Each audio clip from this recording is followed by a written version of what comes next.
Good morning.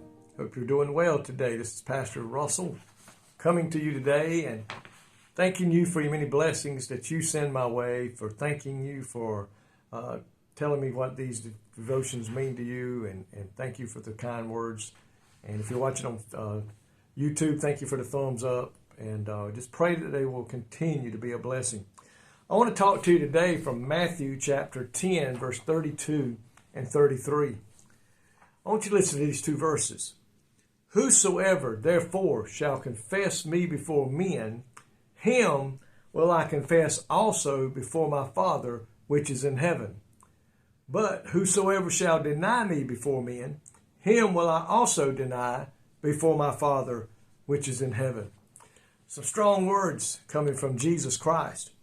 These verses clearly tell us that Jesus says, whatever we'll do here on earth, he will do in heaven when it comes to this. Now, to acknowledge Jesus Christ as our Lord and Savior, we must do so openly, even before those who oppose him, his ways and his standards.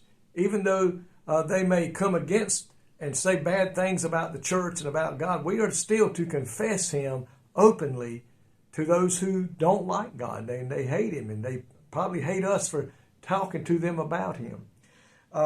And listen, God does not have any secret agents around. There's nobody he has saved and said, hey, you're a secret agent. Don't let nobody know who you are or who you believe in. No, my friend, we are to be vocal and we are to be visible when it comes to being a disciple for God. None of this secret stuff. He has no place for that. But it clearly tells us that he said, if you confess me, I'll confess you. If you deny me, I'll deny you. So it's so important that we confess Jesus Christ as our Lord and Savior. When we received him as our Lord and Savior, we had to confess him as Christ, the Lord and Savior. We had to confess who he was. And then that he died on a cross for our sins and shed his blood, and then that he was raised from the dead. We had to confess all that in our heart, in our mind, in our spirit. And if we done that, we were saved. The Bible says you shall be saved.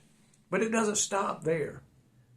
From there on out, the rest of the time we're walking with him here on earth, we are to be confessing him as our Lord and Savior, that we are indeed a child of God. It says here to not acknowledge or confess Jesus before men means to be done openly and proudly. Declare your allegiance to him. I am a child of the King. I am part of God's family. For those who confess him, he said he'll in turn do that. Those who publicly disown him, he said, I'll do that to the Father. But listen, this message comes as Jesus sent out his 12 disciples. He was sending them out into the world to preach the gospel and to tell others about him. And he was letting them know, you must profess me in order for me to profess you. This passage, these two verses here underscore one's relationship with Jesus. Number one, that it is not a private matter. We should never think that. Oh, the enemy will say, you better be quiet now. If you go talking about Jesus, they're not going to want you to be their friend no more. If you go talking about Jesus, they're not going to invite you to them parties no more. Well, my friend, that you shouldn't be going to them anyway if that's that kind of a party. But we must confess Jesus with our heart and our mind and our soul, that he is indeed my Savior. He is indeed my provider. He is indeed my healer. And one day, my friend, if we'll continue to profess him as our Lord and Savior, he is coming back as King to take us home to be with him forevermore. So let's make sure when we are standing around with people, or when we are asked, are we a child of God? Do we believe in Jesus? Do we believe in living for him? We must say with a resounding yes, I am a child of the King. Yes, I believe in Jesus Christ as my Lord and Savior. So today, folks, just keep in mind what those two verses said. If you believe in me and you confess me before men, I'll confess you to the Father. But if you deny me before men, I will deny you before the Father. Lord, thank you today for that promise. If we'll cling to you and we'll claim you and tell others that you are my Lord and my Savior and my King, my provider, my healer, and my soon coming King, God, you will profess us before the Father.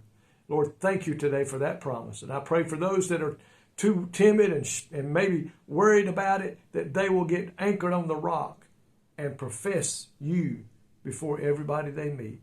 In Jesus' name I pray. Amen.